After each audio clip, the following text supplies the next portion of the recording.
Hey guys, what is up? Super K-Man Rocks here, and we are here for my final LTA North video of the winter split. We're already going to be done just after 3 rounds here in North America. We will be combining, of course, the LTA North and the LTA South for a big playoff run, which we will talk about, but we're going to know our final 2 teams to qualify from the LTA North in today's video. Only 4 teams remain. 2 of them will be moving on. Of course, we'll have kind of a tiebreaker, best of 1 at the end of this video to see who will be going as the 3 seed versus 4 seed, but really the big series here are going to be the 2 best of 3s that qualify you for the actual playoffs itself, joining 100 Thieves and Cloud9, who of course qualified last week. If you're excited, let me know down in the comment section below. This wasn't exactly the most exhilarating weekend of games when it came to, the matchups that we got. They were definitely predictable outcomes, and honestly, there really weren't a lot of upsets, and they were running against the Super Bowl, which was a crazy decision, but at the end of the day, this is really just kind of the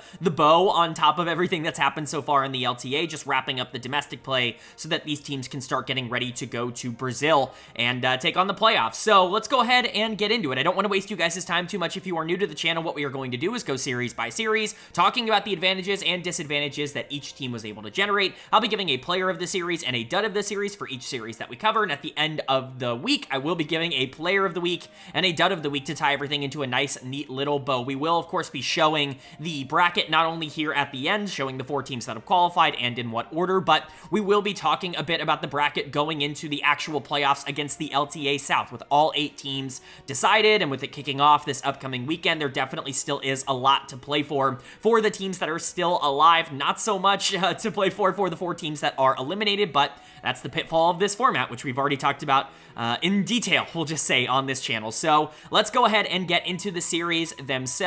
Only 2 best of 3s and then a best of 1 to cover, so it's going to be a pretty short video, all things considered, and kicking us off is going to be the one that I thought was probably a little bit more interesting on paper, the only one of these 2 series that I think could theoretically go in an interesting direction. It was Team Liquid taking on Shopify Rebellion, and even this one, like, Team Liquid absolutely dominates Shopify. This isn't particularly close. They pick up the 2-0 sweep, and they eliminate Shopify from the winter split. Team Liquid will be qualifying to go to the playoffs to play in Brazil. A lot of people expected this team to do this through the upper bracket. They got upset by 100 Thieves, who obviously proved to be a lot better than people were anticipating, and Team Liquid had to come down here and win one more series, but I certainly don't think they're going to be all that frustrated. They absolutely dominated this one. They showed pretty much a superiority in every aspect of the game. Their early game wasn't exactly perfect, I'll just say, in game number 2, but Shopify was simply so bad in this series that it felt like a free win across the board. The bot lane started to look a lot more comfortable, which I think is a really good sign for Liquid.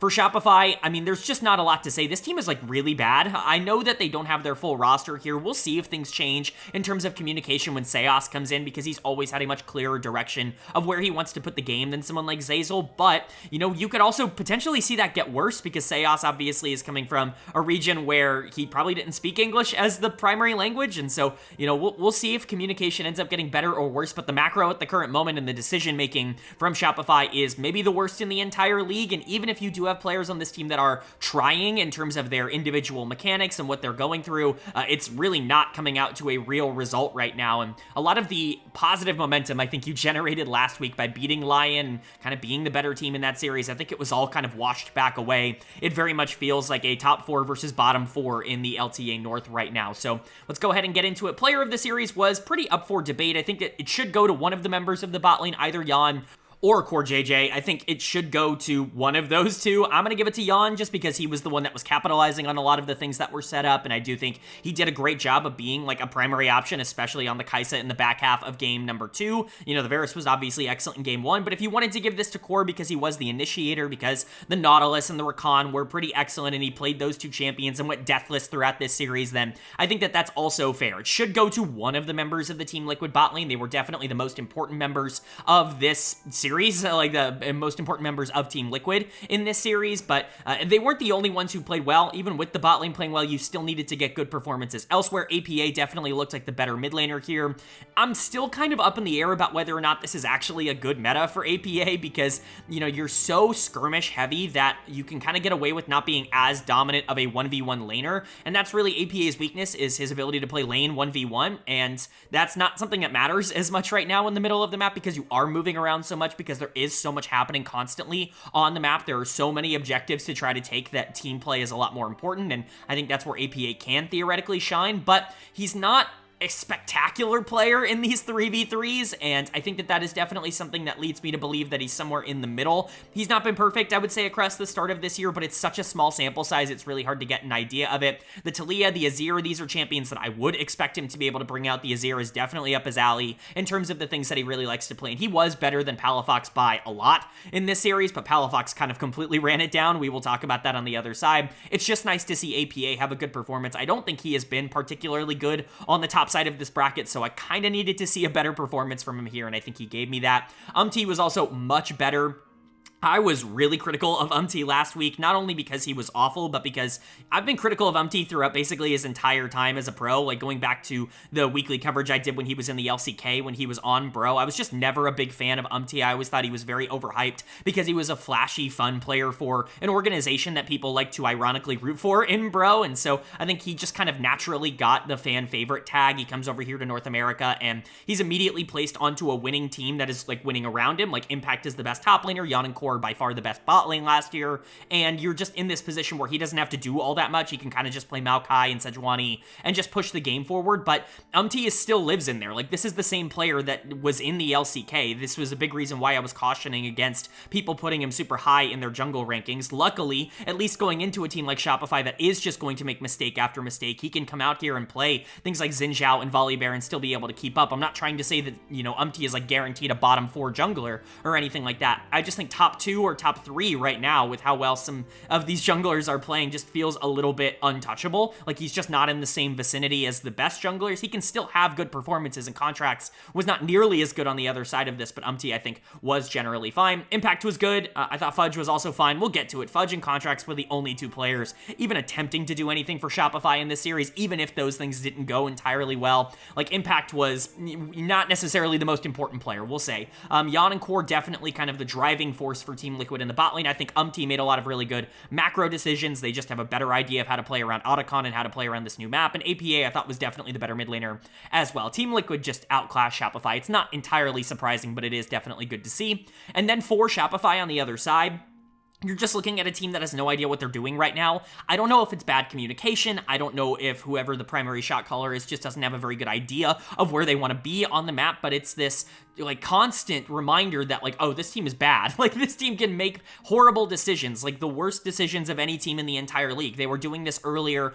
in the bracket already against FlyQuest, where it felt like even if they are individually good enough to be able to stay neutral against good teams, their macro and their decision making is so bad that it just drags them down and they're never able to play out a mid or a late game situation. And that once again reared its head here against Team Liquid. I think that there were 2 very obvious choices for dud of the series. Either Palafox or Zeyzal should probably get it here. I think they were easily the 2 worst players on the Rift, at least in terms of what I saw on the tape, and Palafox is going to get it from me. He is just such a feast or famine player. Mid lane looks like an absolutely tragically bad role at the bottom of the standings right now. It doesn't feel like a lot of the bad teams have good mid laners, with the exception of maybe Dig and maybe like Lion, if you like want to say that Saint is like good right now. It just doesn't feel like players like Palafox or Abadaga, like they're coming in and being able to recapture any of the magic that they had in previous years. Palafox has just kind of been on a downward trajectory after a pretty awful 2024, and unfortunately that has carried over. He was pretty good against Saint, and I think that is something to at least keep in mind, is he was pretty good in that one series that they ended up winning, and really his big struggles have come against FlyQuest and Team Liquid, and arguably 2 of the best teams in the entire league, so you don't want to panic too much and say that he's just unplayable. It's just such a small sample size, but it is definitely carryover from last year where we did see him struggle against good teams, and Shopify doesn't just want to be a team. They want to try to compete for top 4. They want to be a team that is at the very least competitive against Team Liquid, and Palafox is just not necessarily at a point where I think he can do that right now. Zeyzal also just looks completely lost out there. I think I'm at the point where I'm pretty out on Zeyzal individually as a player. His mechanics are just not good enough. I know that, he's a good locker room guy and he has synergy with B-Boy because they played together all of last year, but it is very clear that Zeyzal is just not an LTA caliber player at the current moment, and he wasn't last year either. It just feels like he's getting completely outplayed by basically any support that actually knows what they're doing, and B-Boy is not necessarily receiving the help that he could necessarily need. I'm not saying B-Boy has been perfect. This bot lane has not been good really under any metric that you want to look at. However, I do think, playing with Zeyzal is definitely making those stats a lot worse, because I think you especially start watching the tape and you're like, golly, this guy just has no mechanical ability to be able to hang with someone like Core JJ at this level. So it's just not very good. Palafox, Zeyzal, both really underperforming here. And that's honestly before we even start talking about the other players that tried but ultimately failed to make any plays happen. Contrax's scoreline looks miserable, and honestly, throughout the back of a lot of these games, it was kind of bad. He was just playing Maokai and Wukong, these hard engaged champions that need to be able to be in a position where they can fight, and just couldn't really do anything. He was going in by himself in a lot of circumstances, and while I do like the fact that he was at least trying to do something throughout these games, because it felt like both Palafox and Zeyzal were doing absolutely nothing, like a lot of the plays weren't good plays, and I'm certainly not going to sit here and tell you that he was a good player on the Rift, or that he didn't get completely outplayed by a guy who just set the death record in the LTA with Vi the previous week, so it wasn't good for Contrax. Fudge I thought was honestly fine. He was definitely the best player on the team in this series. Impact wasn't necessarily pushing that advantage nearly as hard as he should, and Fudge was trying to get things inside lanes on Mbessa and Cassante. Like, he was attempting to do things, but even then, like, he felt outclassed. It's not like he was on the level of TL. It just felt like that he wasn't as bad as the rest of his teammates, which is not a really good place to be. Shopify, if you're gonna have a takeaway from this, it's that their macro is like horrific, like truly horrendously bad, not playable at the current moment. They've got a little bit of time to end up fixing that. I presume they're going to be scrimming a lot of the other teams that end up getting eliminated here, which doesn't necessarily mean that that's, going to get a ton better, because their macro is not particularly good, and so maybe they just get away with being good in lane and not good anywhere else. But at the end of the day, this team's weaknesses are super clear to see, and they are much closer to being a bottom 4 team than they are to competing with that upper echelon like we thought they might at the beginning of the year. And then for Team Liquid, like, nice win. I still want to see this team be able to turn it into more. It's not necessarily about beating Shopify or about being better than the bottom 4 teams, because we know that they're better than the bottom 4 teams. It's about what you can do outside of that. That's always going to be my question when it comes to TL. Yan and Core are excellent. They still are heavy favorites to be the best bot lane in North America. I think that that's a pretty fair thing to say. I think APA is fine. He's a very specific player, but there's not a lot of mids that can take advantage of that. It's really up to Umpty. If he's going to be as good as he was here, if he's going to control the tempo and make some aggressive decisions to push TL forward, then that's going to be good, but an expected win and a dominant one at that for TL.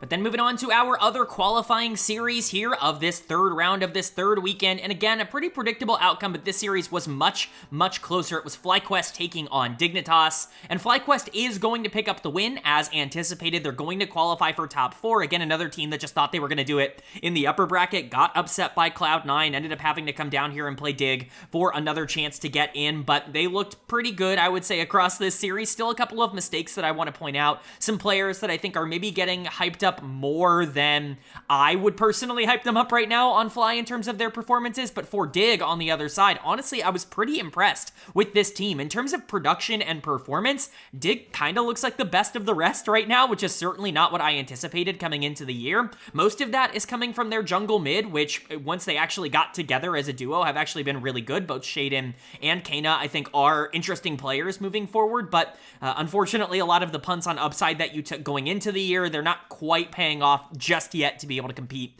with the upper echelon. So let's go ahead and talk about it. Player of the series for me is going to go to Masu in the bot lane. I saw that broadcast ended up giving this to Bwipo. The Garen game was definitely real, and you can point out a couple of mistakes that, Surdy made in the top lane that allowed Bwipo to get super far ahead in that game number 2. Obviously, getting the solo kill on Garen was pretty massive, and he was able to take over in the back half. But to me, they don't win this series nearly as easily without Masu in the bot lane. This guy is really, really good. It does feel, like I said last week, that a lot of the progression and the advancement that he made at the end of the year and at Worlds is carrying over. We have to remember, this guy wasn't like a superstar from day number 1 in the LCS in 2024. I don't even think he was like a top 3 or top 4 AD carry in the spring split. I think it took him until summer to really get more comfortable playing at this level and get more comfortable specifically with the configuration of the team that they had. Once Quad came in and Jensen left, it felt like Masu could really start unlocking himself as a carry option, especially in the back half of these games. That obviously really compounded itself at Worlds, where he started taking over, but that has carried carried over. The mechanics and the ability to dominate the late game,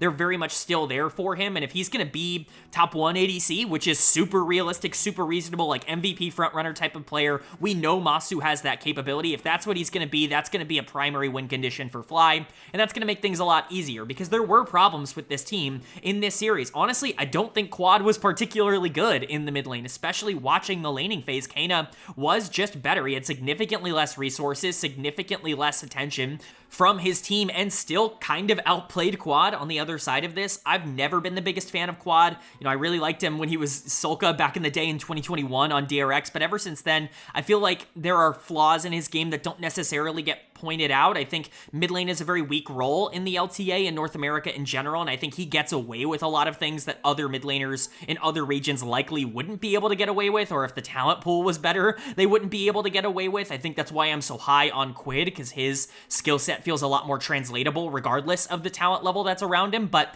Kena kind of showing that, like, if you can step up and really pressure Quad, he's not going to be the most consistent player in the world in the 1v1s. He's not like a 1v1 dominant monster. He really wants to establish resources so that he can be really good later on, or at least that's what he was in Korea when I watched him for a very long time. Much more of a team fight oriented player. The playstyle I've always compared him to is Scout. I feel like he's the type of player that, does want resources early, but not because he wants to snowball the game, but rather because he wants to take over later by just having a gigantic gold lead. I think that's a good example of Quad, and I think he needed to play better in this series. He was a reason why it looked a little bit questionable for a bit, but he was really the only one that I thought, concerned me. Bwipo was fine, generally speaking. He was really good in game number 2, but the game number 1 just wasn't exceptional, and I think Surdy did more damage to himself than Bwipo did to Surdy, if that makes sense. Surdy really, really did not have a good series. Inspired was fine. Shaden was pretty good on the other side of this matchup, but Inspired did everything he was supposed to. Busio, again, engaged player, just needed to set up for Masu and did exactly that.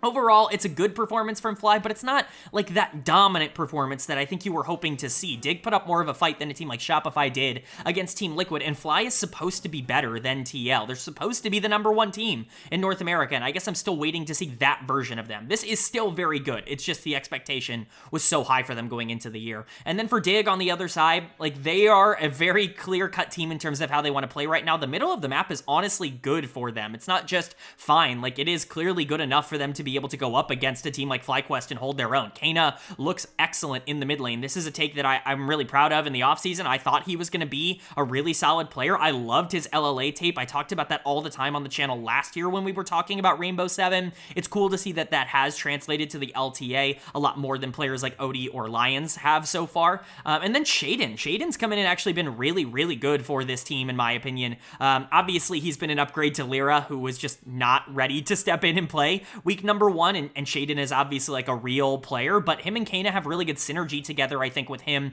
wanting to play more of those facilitative tanks to set up Kena. Shaden's almost always been at his best when he has somebody on the team to facilitate, because he is a little bit more feast or famine as a jungler when he plays these carry roles. We've seen the good version of that on Cloud9 previously. We've seen the bad version of that on Evil Geniuses, and even then, in the bad version, they ended up getting to the finals. He just ran down so many games for them in the regular season in the NACL, and so we know Shaden has the talent to be a really good player. His hands are excellent. If he's going to rein it in a little bit and play for the middle of the map, that could be a major positive. I think Tomo was also generally fine, didn't really do all that much, was definitely outplayed by Masu, but wasn't like a problem.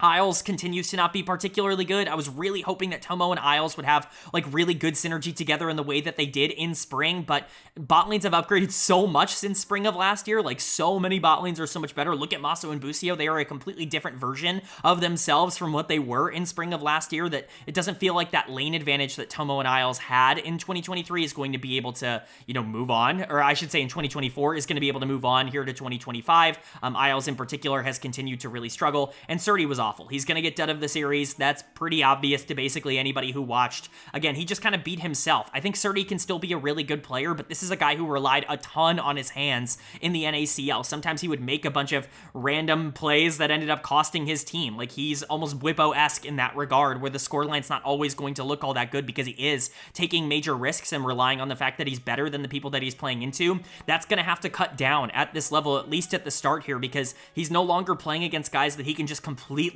out outmaneuver and outplay. He is very talented, but players like Bwipo are also very talented and also are going to make better decisions, and Surdy's just going to get taken advantage of in that regard. There still have been flashes, some highlight plays, generally speaking, but what I would say is that a lot of Surdy's biggest problems come in the form of like highlight negatives, if that makes sense. He does little things well, but it's the big plays that he goes for that end up really costing him right now in the LTA, and if he can cut down on those, just get comfortable playing at this level, you can always reintegrate them to your game later on. That's what Masu did last year, is he played really slow and really safe in spring, and then once he got more comfortable, started to upgrade himself. So hopefully we can see some development like that out of Surdy, because he needs to be like a future NA star for the development of North America. We're waiting to find these NA players, and there's not really been a better NA prospect in quite a while than Surdy. Masu is obviously comparable, but, you know, Surdy was rank 1 and, you know, top elo in the entire world, like in the solo queue ladder, and he was dominating the NACL even on bad teams, and so you were hopeful that he was going to be able to make that transition. Perhaps it'll just take a bit more time. But Dig is interesting. If Surdy can get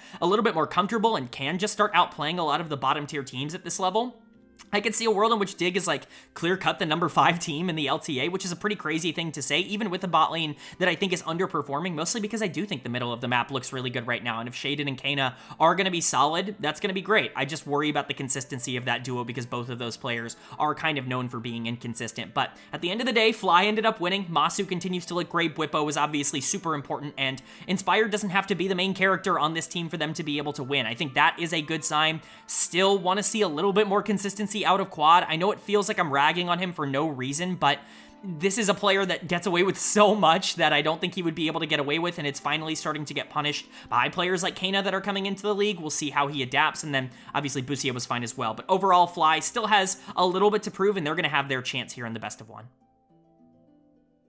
But that is going to bring us to the aforementioned best of 1 in our final game of the week here. This is, of course, our 3rd place decider. The winner of this will be going to the playoffs as the number 3 seed. The loser will be going as the number 4 seed. Think of this as essentially just a tiebreaker rather than a best of 1 that actually matters in any conceivable way. This already is a matchup between 2 teams that are going to the playoffs. It's just the order in which they will be going. It's, of course, a matchup between FlyQuest and Team Liquid, the 2 teams that won earlier on in the week, and FlyQuest is going to pick up the win here in the best of 1, as you can see. This was honestly a pretty close game, and I don't even think FlyQuest played all that well in this one. I think that there were a couple of things you could point out that were positives from them, but for the most part, Team Liquid just shot themselves in the foot by basically doing the exact opposite of what we just talked about with Dignitas, where Dig actually had a really good middle of the map and just kind of couldn't really figure things out on the margins. Their top lane really ran it down, and then bot lane wasn't necessarily winning, and so they ended up losing that series. It was the opposite here for Team Liquid. The middle of the map was horrendously bad in this game. Umti and APA continue to look like major liabilities at the moment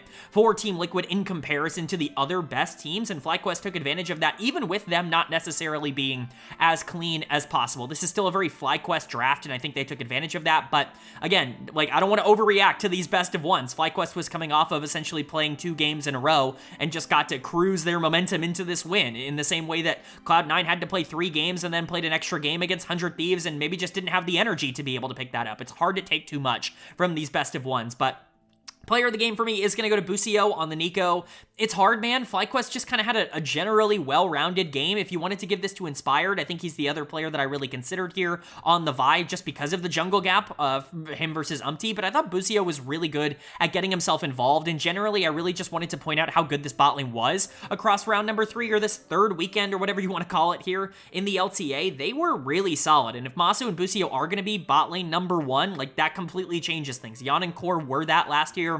I think pretty much without a doubt, it's really hard to argue that there was another bot lane that was better. I think there are much more options this year. FBI and Ayla look really excellent, mostly because FBI is just a really good player, and then I like Sven and Vulcan quite a lot. They obviously have chemistry as well, and so there are quite a lot of bot lanes that I think are going to be competing near the top for best bot lane. If Masu and Busio are going to plant their flag at the top of that ranking, then that changes the outcome for what FlyQuest is as a team. Busio, as a creator, has always been at his best when he can find a lot of these creative playmaking, like flank angles, very Crisp-esque in that regard, not quite as good in that regard as Crisp is, but he wants to be a playmaker. He wants to be somebody that makes these flashy plays, and last year he was mostly playing within the structure of FlyQuest. I think when you look back to his time in academy and in tier 2 just in general, he was able to really make a lot of plays out of that support position as a converted mid laner. And I think, having him unlocked a bit more, maybe playing a bit more through the bot lane and having them be more of a priority lane for the team could just generally be positive in that way. Of course, Masu did a great job following up on the Corki, but like I said, Inspired is the other player that I'm really pointing to from this game because the Vi was a fantastic creator and was making mistake after mistake on the other side of this matchup. Once again, just another, example of just not being as good as the best teams in the region and just kind of getting exposed in that regard, but Inspired is excellent. He was the highest graded player for me in all of North America coming into 2025, and while he hasn't quite lived up to that just yet, he's not been like a dominant carry in the back half. He's been on more facilitative type of champions and just generally has taken less of a carry-oriented, like, late-game team-fighting role as opposed to what he was last year, so, I think we'll definitely still see a good version of Inspired as we go throughout the year. Quad was fine, definitely the better of these two mid laners. APA kind of ran it in the back half of this game. He got to play signature Cassiopeia, and you're pretty happy about that. Bwipo was good on the Ambessa. It was a fine game for Fly. Like, they made mistakes in the early and in the mid game, but at the end of the day, they did not have the two worst players on the Rift, which Team Liquid did have, and that's kind of what put them over the top. And then for TL, you just got to clean up the mistakes, man. This team is so sloppy. There's genuinely no other way to talk about them at the current moment other than a team that has good setups and it has absolutely horrid execution in the back half of these setups. I think the frustrating thing is this is the part of the game they're supposed to be really good at, and yet they can't quite capitalize on it. APA is going to get dud of the game here pretty obviously for running it on Azir in the back half of this game. It just was pretty horrendous. There's not really a lot I can say. Azir is supposed to be one of those champions, playstyle-wise, that fits with what APA wants to do, get to the later half of the game and be the team fight option for this team, whereas Yan and Core are kind of the main early game threats, and Impact can obviously be both. APA is supposed to be their late game insurance policy, and when your Azir is running it like this, even with resources in the back half of the game, it's pretty miserable. Now, some of the setup was awful, like was also pretty horrendous in this game. Inspire just completely out-jungled him, and was really bad in team fights. It's not a good look for the middle of the map, but if that's going to be the case, Team Liquid's very clearly going to be the number 4 team in the LTA. I don't think I'm quite as, confident, I'll just say, that Team Liquid is going to bounce back in the same way that I'm confident that FlyQuest will be fine, even though their loss to Cloud9 really sucks. I think Team Liquid might genuinely just be worse than what they were last year. We might see them crashing back down to earth with teams like Cloud9 and 100 Thieves just getting better in the offseason. It's very possible that Team Liquid is now just a team that's going to be fighting it out for 4th place, and a lot of that is the middle of the map. Yan and Core, Impact, they were fine, generally speaking. Yan could have definitely been better. I don't think he had a perfect series, but Core and Impact, kind of your veteran players, they were fine. Core was actually pretty good on the Renata, all things considered, but Team Liquid just didn't really have prio or pressure, and even if they did, this game was close in terms of gold. They had the 2 worst players on the Rift, and that's what's going to cost you in the end. And then for Fly, this is obviously a nice win, but this team has not yet solidified that they are who we thought they were. Again, I'm still waiting for that big breakout performance. I'm waiting for them to come out and absolutely dominate somebody. They've had wins, but they beat Shopify, and those games were closer than they probably should have been. They beat Dignitas, and while it was a 2-0, it was probably closer than it should have been. The middle of the map honestly wasn't going your way, and yes, you beat Team Liquid here, but did you really beat Team Liquid, or did Team Liquid beat Team Liquid? I don't even really know. It's difficult to get a real assessment on where Fly is at right now, but they're going to be happy at the very least they're going into the playoffs with a little bit of momentum in that number 3 seed.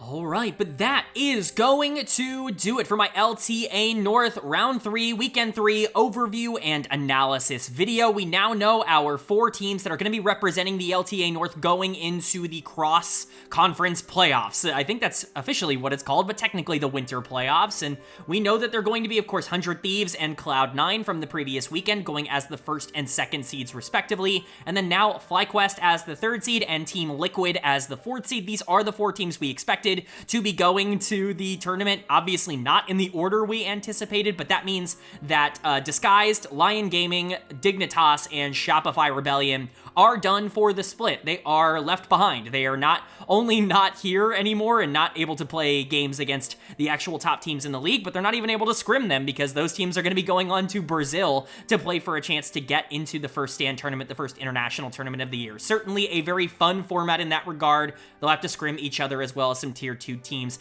Definitely not ideal for growth, but I've complained enough. Let's go ahead and look at the actual LTA winter playoffs, the official bracket combining the North and the South, the cross conference, whatever you want to end up calling it. The top 4 teams from the North taking on the top 4 teams from the South. And that certainly makes for an interesting bracket. I think that there are a couple of teams to really point out that did really, really well domestically. Obviously, 100 Thieves from the north, but Isurus Estral from the south was excellent, and that was not necessarily anticipated because they're one of the LLA representatives, and for them to arguably be the best team in LTA South, it's honestly just really impressive, and I haven't quite gotten the chance to watch all of the LTA South games just yet. I've been trying to keep up with what I can while covering all of the other regions, but they have definitely impressed me, and they're not the only LLA team, Latin American team, to impress me, because Leviathan was also really good. They were the top 2 teams in the LTA South in split number 1, and both of them are kind of running off mostly LLA players. Cody, in particular, has been excellent for Leviathan. I believe that's how you pronounce it as well. Brazilian fans, please let me know, or LTA South fans, please let me know down in the comment section below. There's no English broadcast. There's no way for me to know how to pronounce this other than trying to glean it from how it is shown, and also how the Portuguese casters end up commentating it. And so,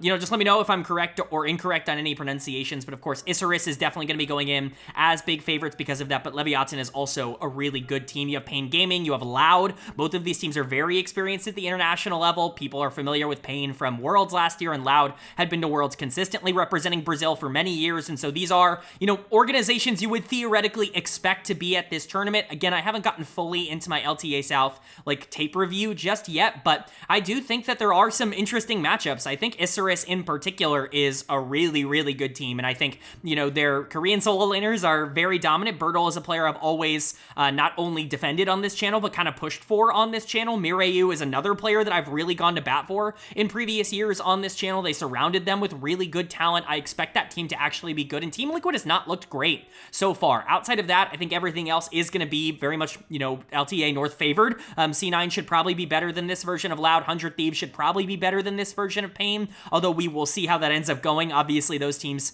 definitely still have their own flaws, and then as good as I think Leviathan is, and as fun as I think their mid lane has been in particular, FlyQuest should definitely be better than them. But let me know if you agree or disagree with that down in the comment section below. Would always love to hear you guys' thoughts and opinions down below. Again, I wish I could give a more in-depth breakdown of the LTA South games. I just haven't watched them as of me posting this. I will have watched every game from the tournament by the time we start talking about the winter playoffs, but had to get this out in a certain amount of time, so I hope you can forgive me for that. But it's time to move on to my player of the week and my dud of the week here in week number 3, the final domestic week here, at least in terms of non-cross conference. And player of the week was pretty obvious. It's going to go to Masu, the AD carry for FlyQuest. Of course, Fly won both games, both or the best of 3 and the best of 1, and so they were definitely going to be getting the spotlight here for player of the week. And I think Masu was the best player across those 3 games. I think the Varus game in particular was really excellent. I think the Ezreal game was also really good in game number 2 for Dignitas. He was really important down this, or not against Dignitas, I should say. He was really important